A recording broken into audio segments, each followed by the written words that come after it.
എല്ലാ കൂട്ടുകാർക്കും ഇന്നത്തെ എൻ്റെ പുതിയ വീഡിയോയിലേക്ക് സ്വാഗതം. ഇന്നത്തെ വീഡിയോ ഒരു ഇഫ്താർ സ്പെഷ്യൽ റെസിപ്പി ഏലാഞ്ചി, മയ്യത്തപ്പം, ലവ് ലെറ്റർ, മുട്ടക്കുഴൽ, ഏലാഞ്ചി അങ്ങനെ പല പേരുകളിലായിട്ടാണ് ഇത് അറിയപ്പെടുന്നത്. അതിനാവശ്യമായ 2 ടീസ്പൂൺ നെയ്യ്, ക്രഷ്ഡ് ആൽമോണ്ട് 1 ടേബിൾ സ്പൂൺ മിക്സ് ചെയ്ത് കൊടുക്കുക. ചെറുതായിട്ട് മൂത്തതിന് ശേഷം ചോപ്പ് ചെയ്ത് വെച്ചിട്ടുള്ള ഉണക്കമുന്തിരി ചേർത്ത് കൊടുക്കുക. 2 teaspoon. Low to medium flame. ഇതിലേക്ക് 2 കപ്പ് തിരുമിയ തേങ്ങ ഇട്ട് കൊടുക്കുക. അതിനുശേഷം 1/4 ടീസ്പൂൺ ഏലക്കപ്പൊടിയും 3 ടേബിൾ സ്പൂൺ ഷുഗറും ചേർത്ത് നന്നായി ഇളക്കി കൊടുക്കുക.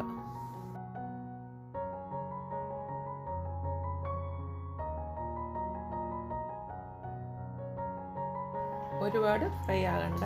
ഈ ഒരു പരുവമാകുമ്പോൾ തീ ഓഫാക്കുക. അതിനുശേഷം ഒരു മിക്സിയുടെ ജാറിൽ 1 മുട്ട, 1/2 കപ്പ് പാൽ, 2 പിഞ്ച് ഉപ്പ്,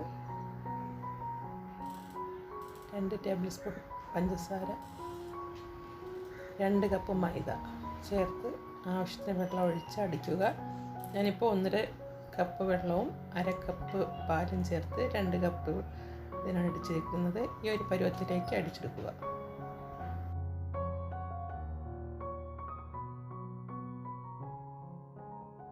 അതിനുശേഷം ഒരു പാൻ അടുപ്പത്ത് വെച്ച് ചൂടാക്കുക. ചൂടാകുമ്പോൾ 1 സ്പൂൺ മാവ് വീതം ഇങ്ങനെ ഒഴിച്ച് ചുറ്റിയെടുക്കുക. തീ എപ്പോഴും മീഡിയം ടു ലോ ഫ്ലെയിമിലായിരിക്കണം. ഒരു വശം ഇതുപോലെ മാവിൻ്റെ പച്ച ഇത് മാറുമ്പോൾ മറിച്ചിട്ട് ഒരുപാട് വേവിക്കാൻ നിൽക്കേണ്ട, ജസ്റ്റ് ഇതെടുത്താൽ മതി. ഇതിലേക്ക് തയ്യാറാക്കി വെച്ചിട്ടുള്ള തേങ്ങയുടെ ഇത് 2 സ്പൂൺ വെച്ച് ചൂടോടുകൂടി തന്നെ ചുരുട്ടിയെടുക്കുക. നല്ലതുപോലെ ഒരു സൈഡിലോട്ട് തേങ്ങ വെച്ച് 2 സൈഡും ഇതുപോലെ മടക്കി ചുരുട്ടിയെടുക്കുക. മടക്കുന്നത് പുറത്ത് പോകാതിരിക്കാനാണ്. ഈ ചാനൽ ആദ്യമായി കാണുന്ന എല്ലാ കൂട്ടുകാരും ചാനലൊന്ന് സബ്സ്ക്രൈബ് ചെയ്ത് സപ്പോർട്ട് ചെയ്യാൻ മറക്കല്ലേ.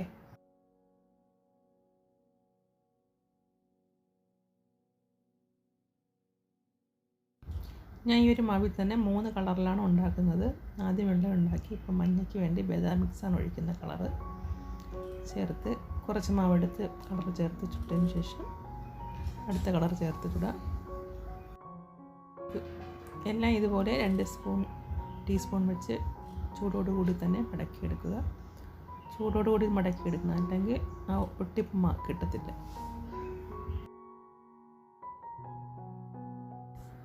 വീഡിയോ കണ്ടുകൊണ്ടിരിക്കുമ്പോൾ വീഡിയോ ഇഷ്ടമായാൽ ഒന്ന് ലൈക്ക് അടിക്കുകയും ചെയ്യണേ.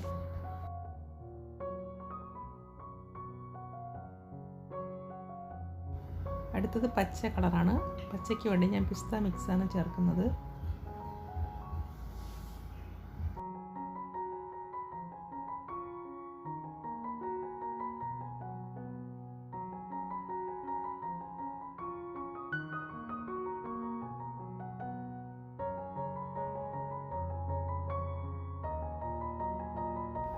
തീ എപ്പോഴും മീഡിയത്തിലായിരിക്കണം.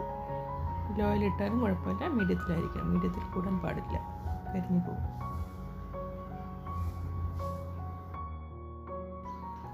ഇഫ്താർ സ്പെഷ്യൽ റെസിപ്പി ഏലാഞ്ചി എല്ലാവർക്കും ഇഷ്ടമായെന്ന് വിചാരിക്കുന്നു. നിങ്ങളിത് ട്രൈ ചെയ്ത് നോക്കുക.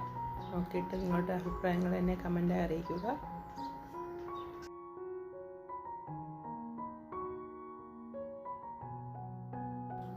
ഞാൻ അപ്ലോഡ് ചെയ്ത ഈ റെസിപ്പി എല്ലാവർക്കും ഇഷ്ടമായെന്ന് വിചാരിക്കുന്നു. ഇതിലും നല്ലൊരു റെസിപ്പിയുമായി അടുത്ത ദിവസം കണ്ടുമുട്ടാമെന്ന പ്രതീക്ഷയിൽ. Bye from Lippu Sumi's.